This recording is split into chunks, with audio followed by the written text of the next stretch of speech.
வணக்கம். இது இரவில் கேட்க இனிய தமிழ் கதைகள் பகுதி. இந்த பகுதியில் நம்ம கேட்டுட்டு இருக்க கதை விக்ரமாதித்யன் கதைகள் தான்.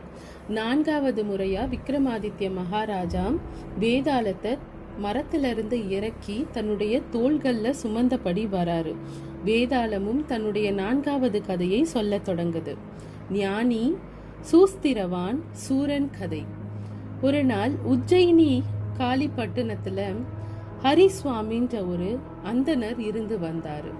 ஹரிசுவாமி புண்ணியசேனன் அரசன் கிட்ட அரசவை ஆலோசகராய் இருந்தாரு. ஹரிசுவாமியின் மகன் தேவசுவாமி, மகள் சோமப்பிரபை.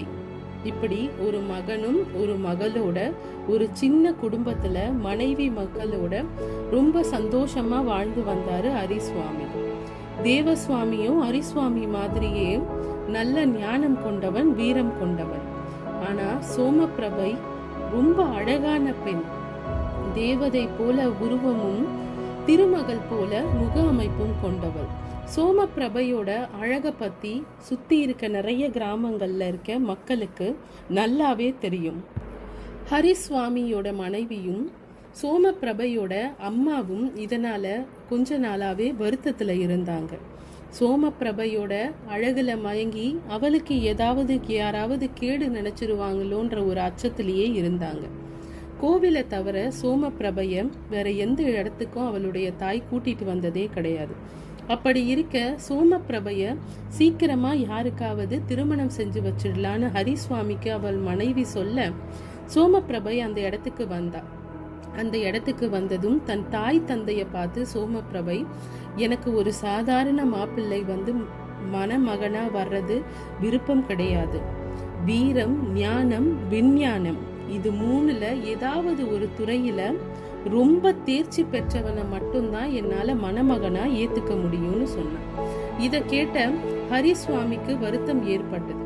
இந்த செய்திய ஹரிசுவாமியும் அவங்க மனைவியும் தன்னுடைய மகனான சோமப்பிரபையோட அண்ணனான தேவசுவாமி கிட்ட சொன்னாங்க. தேவசுவாமிக்கு சோமப்பிரபைனா ரொம்ப பிடிக்கும், தங்கையாச்சே. அதனால தேவசுவாமியும் சோமப்பிரபையோட விருப்பத்துக்கு மாறா இங்க எதுவும் நடக்காது. சோமப்பிரபை விருப்பப்பட்ட மாதிரியே வீரம், ஞானம், விஞ்ஞானம் இந்த 3 துறைகள்ல ஏதாவது ஒரு துறையில தேர்ச்சி பெற்றவனை மனம் முடிச்சு வைக்கலாம்னு சொன்னார். அதை கேட்ட சோமப்பிரபையும் சந்தோஷமா அங்கிருந்து கிளம்பி போயிட்டா. ஒரு நாள் புண்ணியசேனன் அரசன் ஹரிசுவாமிய கூப்பிட்டு தன்னுடைய தேசத்துக்கு படையெடுத்து வர தயாரா இருக்க தட்சிண தேச அரசரை போய் சமாதான உடன்படிக்கைய பேசிட்டு வரும்பாடு சொன்னாரு. ஹரிசுவாமிகளும் தட்சிண தேசத்தை அடைஞ்சி சமாதானம் பேசினாரு. அந்த அரசரும் அதை ஏத்துக்கிட்டாரு. ரொம்ப சந்தோஷமா தன்னுடைய நாட்டுக்கு திரும்ப வந்த ஹரிசுவாமிய திரவான் சூஸ்திரவான்ற ஒரு மனிதர் வழிமறைச்சு ஹரிசுவாமி கிட்ட அவருடைய மகள் சோமப்பிரபைய திருமணம் பண்ணிக்க விருப்பப்படுறதா சொன்னாரு. இத கேட்டதும் ஹரிசுவாமி, ஐயா, என் பொண்ணு ஒரு கட்டளை போட்டிருக்கா. வீரம், ஞானம், விஞ்ஞானம் இந்த 3 துறையில ஏதாவது ஒரு துறையில சிறந்தவனை கல்யாணம் செஞ்சுக்கிறதா சொல்லியிருக்கா. நீ இந்த 3 துறையில எந்த துறையில சிறந்தவன்னு கேட்க சூஸ்திரவான் கொஞ்சம் கூட தயங்காம நான் விஞ்ஞானத்துல திறமை வாய்ந்தவன்னு சொல்றாரு. உடனே ஹரிசுவாமி எங்க நிரூபணம் பண்ணி காட்டுன்னு கேட்க சூஸ்திரவான் ஒரு விமானத்தை ஹரிசுவாமியை அழைச்சிட்டு போய் காட்டுறாரு. அதே மாதிரி ஒரு விமானத்தை 1 மணி நேரத்துக்குள்ள உருவாக்கியும் காட்டுறாரு. அந்த விமானத்துல ஹரிசுவாமியை ஏத்திக்கிட்டு பறக்கிறாரு. அதுல சில மந்திர கட்டுப்பாடுகளும் அந்த விமானத்துக்கு இருக்கு. 7 உலகங்களையும் ஹரிசுவாமிய வச்சு அந்த விமானத்தோட சுத்தி வராரு சூஸ்திரவான். இதெல்லாம் பார்த்ததும் ஹரிசுவாமிக்கு சந்தோஷம் தாங்கல. பூமிய சேர்ந்ததும் சூஸ்திரவானுக்கு தான் சோமப்பிரபைன்னு ஒரு வாக்கு கொடுத்துடுறாரு. அது மட்டுமல்ல, திருமண நாளையும் அங்கேயே குறிச்சிட்டு வந்துடுறாரு. அன்னையிலிருந்து 7ஆம் நாள் சோமப்பிரபைக்கு உன்னை நான் திருமணம் பண்ணி வைக்கிறேன்ற ஒரு வாக்கு கொடுத்துட்டு அங்கிருந்து கிளம்பி வராரு ஹரிசுவாமி. உஜ்ஜயினி நகரத்துல சோமப்பிரபையோட அண்ணனான தேவசுவாமிய சூரன்ற ஒரு மனிதர் சந்திக்கிறார். அவரு ரொம்ப கட்டுமஸ்தான உடல் அமைப்பை கொண்டு இருக்காரு. தேவசுவாமி கிட்ட சோமபிரபையை எனக்கு திருமணம் பண்ணி தாங்கன்னு கேட்கிறாரு. தேவசுவாமியும் சோமபிரபையோட கட்டளைய சூரன் கிட்ட சொல்றாரு. உடனே சூரன் தன்னுடைய வில்வித்தை, வாழ்வித்தை, எடை தூக்கும் திறமைன்னு எல்லாத்தையும் காட்டுறாரு. இத பார்த்ததும் தேவசுவாமி ரொம்ப சந்தோஷப்படுறாரு. உடனே ஒரு அந்தனர்கிட்ட அழைச்சிட்டு போன தேவசுவாமி சூரன் அவர்களை திருமண நாளை குறிக்கிறாரு. அந்த திருமண நாள் என்னன்னா, அவங்க அப்பா குறிச்ச அதே 7ஆம் நாள் தான். அன்றிலிருந்து 7ஆம் நாள் தான் அந்த அந்தனரும் சூரனுக்கான திருமண நாளை குறிச்சு தராரு. தேவசுவாமியும் ஹரிசுவாமியும் இந்த விஷயத்த சந்தோஷமா சொல்றதுக்காக வீட்டை நோக்கி வராங்க. அதே நேரத்துல சோமபிரபையோட தாயார கோவில்ல ஒரு மனிதர் பாக்குறாரு. அவரு நல்ல இளைஞரா இருக்கிறாரு. அவரோட அதாவது சோமபிரபையோட தாயார் கிட்ட வந்து உங்க மகளை எனக்கு திருமணம் பண்ணி கொடுக்குமாறுன்னு கேக்குறாரு. உடனே தாயார் சோமபிரபையோட கட்டளைய சொல்றாங்க. உடனே அந்த மனிதர், அவர் பெயர் ஞானி, அந்த ஞானி என்ன சொல்றாரு, எனக்கு முக்காலமும் தெரியும்.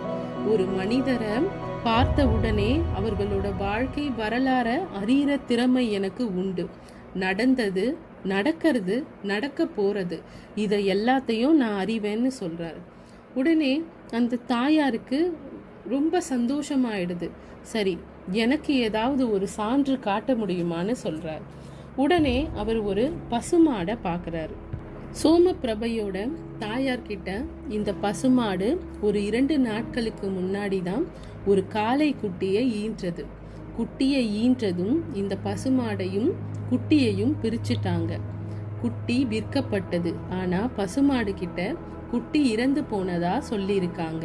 அது மட்டுமல்ல, இந்த பசுமாடு இதற்கு முன்னாடி போட்ட குட்டியும் பசுதான். அந்த குட்டி கன்று குட்டியை மட்டும் பாலுக்காக வச்சுக்கிட்டு இந்த மாடு போடுற காலையெல்லாம் அவங்களோட உரிமையாளர் வித்துக்கிட்டே வராரு. இதுதான் இந்த மாட்டோட வரலாறுன்னு சொல்றாரு.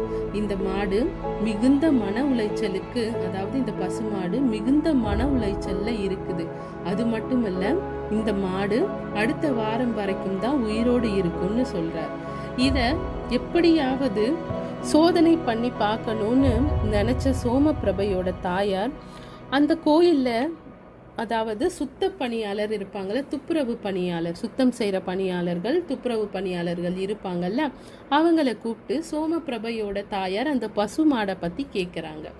அந்த ஞானி சொன்ன அத்தனை விஷயத்தையும் அப்படியே சொல்கிறாங்க அந்த துப்புரவு பணியாளர். அது மட்டுமல்ல, மாட்டுக்கு உடல்நிலை சரியில்லைன்னோ வைத்தியரை கூட்டிட்டு வந்து காட்டும் பொழுது அந்த மாடு இன்னும் 1 வாரம் தான் உயிரோடு இருக்கும்னு சொல்லியிருக்கிறாங்கன்ற ஒரு விஷயத்தையும் சொல்றாரு. மேலும் சோமபிரபையோட தாயாருக்கு இவரை சோதிச்சு பார்க்கணும்னு விருப்பமா இருக்கு. உடனே சோமபிரபையோட தாயார் ஞானி கிட்ட, தம்பி என் கூட வான்னு கூட்டிட்டு போறாங்க. ஒரு ஆலமரத்து அடியில புத்தி பேதலிச்ச நிலையில ஒரு மனிதர் இருக்கிறாரு. அவரை பார்த்து அவரை காமிச்சு ஞானி கிட்ட இவரோட வாழ்க்கை வரலாற சொல்ல முடியுமான்னு கேக்குறாங்க சோமபிரபை அம்மா. உடனே அந்த ஞானி சொல்றாரு, சோமபிரபையோட அம்மாவை பார்த்து, அந்த மனிதர்கிட்ட நான் போய் அவரோட கண்களை பார்க்கணும்னு கேட்குறாரு. அந்த புத்தி பேதலிச்ச மனிதர்கிட்ட ஞானி போய் அவரோட கண்களை பார்க்குறாரு. அவரோட உடல் அமைப்பை பார்த்து திரும்ப ஒரு 2 வினாடியிலேயே சோமபிரபை தாயார்கிட்ட வந்துடுறாரு. அந்த தாயார்கிட்ட என்ன சொல்றாருன்னா, ஞானி, இவர் உங்களின் உடன்பிறவா சகோதரர், அதாவது உங்க அப்பாவோட 2வது மனைவியோட மகன் இவர். அதாவது உங்க தந்தையோட 2ஆம் மனைவின்றதுனால அதிகாரபூர்வமான உரிமை இவனுக்கு வழங்கப்படலை. அதுதான் உண்மை. நீங்களும் இவனை ஆதரிக்கல. இவன் புத்தி யாருமே இல்லாத ஒரு தனிமைய ரொம்ப நாள் அனுபவிச்சதுனால அவனுடைய புத்தியே பேதலிச்சு போச்சு. இவனுடைய வரலாறு சரியா அப்படின்னு கேட்க சோமபிரபை அம்மாக்கு கண்ணுலேருந்து கண்ணீர் பொங்க ஆரம்பிச்சிருச்சு.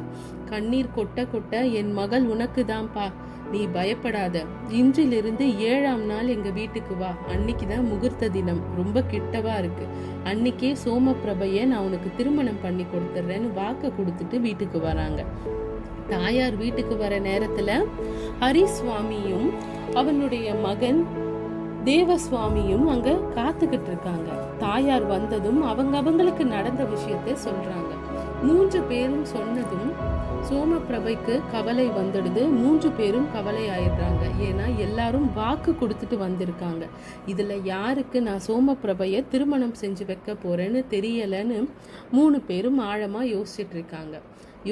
யோசிச்சு முடிவே கிடைக்காம நாட்கள் ஓட அந்த திருமண நாளும் வந்துடுது. திருமண நாள் அன்னைக்கு ஹரிசுவாமியும் தேவசுவாமியும் சோமப்பிரபையோட அம்மாவும் வர 3 மாப்பிள்ளைகள்ல யாருக்கு நம்ம சோமப்பிரபைக்கு யாரை பிடிக்குதோ அவங்களுக்கே அவளை திருமணம் பண்ணி கொடுத்துடலாம், நம்ம யாரும் ரொம்ப குழப்பம் அடைய வேண்டான்னு ஒரு முடிவுக்கு வராங்க. திருமண நாள் வந்துடுது. சோமப்பிரபைய தேவலோக கன்னிகை மாதிரி அலங்காரம் பண்ணி வச்சிருக்காங்க. சோமப்பிரபைக்கும் 3 பேரோட திறமைகள் சொல்லப்படுது. அலங்காரம் பண்ணி வச்சுட்டு மாப்பிள்ளைகளை வரவேற்க வாசலுக்கு போறாங்க. 3 மாப்பிள்ளைகளும் வராங்க. சரியான உபசரிப்போட முறையான மரியாதையோட தேவசுவாமி அவர்களை வீட்டுக்குள்ள வர வைக்கிறார். வீட்டுக்கு வந்து பார்த்தா அங்க சோமப்பிரபைய காணும். வீடு முழுக்க ஊர் முழுக்க தேடுறாங்க. சோமப்பிரபை எங்கன்னே தெரியல. சோமப்பிரபை மறைஞ்சு போனதை நினைச்சியும் சோமப்பிரபையோட தாயாரும் தந்தையும் தேவசுவாமியும் ரொம்ப பயத்திலையும் கலக்கத்திலையும் இருக்காங்க. தேவசுவாமிக்கு ஒரு ஆலோசனை தோணுது. உடனே ஞானி கிட்ட வந்து, என் தங்கை எப்படி மறைஞ்சு போனான்னு உன்னால கண்டுபிடிச்சு சொல்ல முடியுமான்னு கேட்கிறாரு. உடனே அந்த ஞானியும் கொஞ்ச நேரம் கண்களை மூடி தியானத்துல உட்கார்ந்த பிறகு தூம் ரசிகன்ற ஒரு பெரிய அரக்கன் மேகலை மலை மேல ஒரு அடர்ந்த காட்டுல ஒரு குகையில சோமப்பிரபைய அடைச்சு வச்சிருக்கான். அங்க போறது சாதாரண விஷயம் இல்லைன்னு சொல்றாரு. இத கேட்டதும் சூஸ்திரவான் கொஞ்சமும் யோசிக்காம, என்னுடைய விமானத்தை நான் இங்க வர வைக்கிறேன், அந்த விமானம் எங்க வேணாலும் பயணம் செய்யும், நம்ம எல்லாரும் அங்க போய் சோமப்பிரபைய மீட்டு கொண்டு வரலான்னு சொல்றாரு. சூரனும் இந்த பயணத்துக்கு ரெடி ஆகிறார். விமானத்துல போய் 3 பேரும் இறங்கினதும் தூம் ரசிகன்ற ஒரு ராட்சசனை பார்த்ததும் திரவானுக்கும் ஞானிக்கும் சூரனுக்கும் பயமே வந்துடுது. ஏன்னா அவன் அவ்வளவு தேஜாண்டிக்கான உடல்வாக கொண்டிருந்தான். அது மட்டுமல்ல, ஒரு மரத்தையே ஒரே கையில புடுங்கி எரிஞ்சான். இத பார்த்ததும் ஞானியும் திரவானும் இவனை வீரத்தால மோதி நம்ம எப்படியோ தோற்றுதான் போக போறோம் யோசிக்கிற நேரத்துல சூரன் கொஞ்சமும் யோசிக்காம தூம் ரசிகன் அரக்கனோட சண்டையிடுறான். முகத்துக்கு நேரா நின்று தூம் ரசிகனை எதிர்க்கிறான். தூம் ரசிகனோட உடல் கட்டமைப்பை கண்டிப்பா வலிமையையும் கட்டமைப்பையும் எதிர்க்கிற சக்தி சூரனுக்கு கிடையாது. அதனால ரொம்ப புத்திசாலித்தனமா தூம் ரசிகனோட தலைய சேதப்படுத்துறான். இதனால வலி தாங்க முடியாம தூம் ரசிகன் கீழே விழ ஒரு பெரிய பாறாங்கல்ல தூக்கி தூம் ரசிகனோட தலையிலேயே போட்டுடுறான் சூரன். இப்படி ரொம்ப கஷ்டப்பட்டு கடுமையான வேலைகளுக்கு பின்னாடி, கடுமையான சண்டைகள் மோதல்களுக்கு பின்னாடி சோமப்பிரபைய மீட்டு 3 பேரும் உஜ்ஜயினி நகரத்தை வந்து சேர்றாங்க. சோமப்பிரபை ஹரிசுவாமியும் அவங்க அம்மாவையும் போய் கட்டி பிடிச்சிக்கிறாங்க. ஆனா இவங்க 3 மாப்பிள்ளைகளும் ரொம்ப கடுமையான விவாதம் செய்யறாங்க. ஞானி சொல்றான், சோமப்பிரபைய காப்பாத்தினது நான் தான், சோமப்பிரபை எங்க இருக்கான்னு எனக்கு தான் தெரிஞ்சது, அதனால அவ எனக்கு தான் சொந்தம்னு சொல்றான். உடனே சூஸ்திரவான் சொல்றான், இடம் தெரிஞ்சா போதுமா, அங்க உங்களை கூப்பிட்டுட்டு போனதே நான் தான், போக முடியாத அந்த இடத்த தொட முடிஞ்சதுன்னா எனக்கும் என் விமானத்துக்கும் தான் அதனுடைய பெருமை போய் சேரும், அதனால சோமப்பிரபை எனக்கு தான் சொல்றான். சூரன் என்ன சொல்றான், இடம் தெரிஞ்சா போதுமா, விமானம் இருந்தா போதுமா, கடைசியில் அங்க போய் முழிச்சிட்டு தானே நின்னீங்க, சூரனை எதிர்த்து போர் புரிஞ்சது இந்த சூரன் தானேன்னு 3 பேரும் அவங்க திறமைகளை பத்தி பேசி ரொம்ப கடுமையா வாதம் செஞ்சுக்கிட்டே இருக்காங்க. இப்படி சொல்லி கதையை முடிச்ச வேதாளம் விக்ரமாதித்ய மகாராஜா கிட்ட, இந்த 3 நபர்கள்ல சோமப்பிரபை யார மணக்கணும் நீங்களே சொல்லுங்கன்னு சொல்லுச்சு. உடனே விக்ரமாதித்ய மகாராஜா கொஞ்சமும் யோசிக்காம, வீரனுக்கே காதல் உரியது, அதாவது ஞானியும் சரி சூஸ்திரவானும் சரி விமானத்தையும் சரி அங்க இருக்க, அதாவது நம்ம சோமப்பிரபை எங்க இருக்கான்னு சொன்னாங்க. ஆனா அங்க போய் அந்த சூழ்நிலைய துணிவா எதிர்த்து போராடி ரொம்ப ஆலோசனைக்கும் கடுமையான போட்டிகளுக்கும் பிறகு அந்த சூரன் தான் அந்த ராட்சசனை வீழ்த்தினான். அதனால வீரனுக்கே காதல் உரியது. ஞானி எவ்வளவு பெரிய அறிவாளியா இருந்தாலும் அவர்கிட்ட வீரம் இல்லை. திரவான் எவ்வளவு பெரிய விஞ்ஞானியா இருந்தாலும் வீரம் இல்லை. ஆனா சூரன் கிட்ட வீரம் இருந்தது. வீரன் எப்பொழுதும் அறிவாளிகளை பயன்படுத்தி தன்னோட வீரத்தை வெளிப்படுத்துவான். இததான சூரனும் செஞ்சிருக்கான். அதனால சோமப்பிரபை சூரனுக்கே உரியவள்னு சொன்னார். இதை கேட்டதும் பலமா சிரிச்ச வேதாளம், ஐயா, நீங்க ஒரு கதையிலும் உங்களோட உள்ள மனப்பக்குவத்தை எனக்கு சொல்லிக்கிட்டே இருக்கீங்க. சரி அப்படின்னு சொல்லி விசுக்குன்னு பறந்து மறுபடியும் முருங்கை மரத்துல தலைகீழா தொங்க ஆரம்பிச்சது. இப்போ விக்ரமாதித்ய மகாராஜா 5வது முறையா வேதாளத்தை கீழே இறக்குவாரு. அப்போ வேதாளம் 5வது கதையை சொல்லும். உங்களுக்கு நான் அடுத்த வீடியோல அந்த கதையை சொல்றேன். இப்போ எல்லாத்தையும் மறந்துட்டு நிம்மதியா தூங்க போங்க.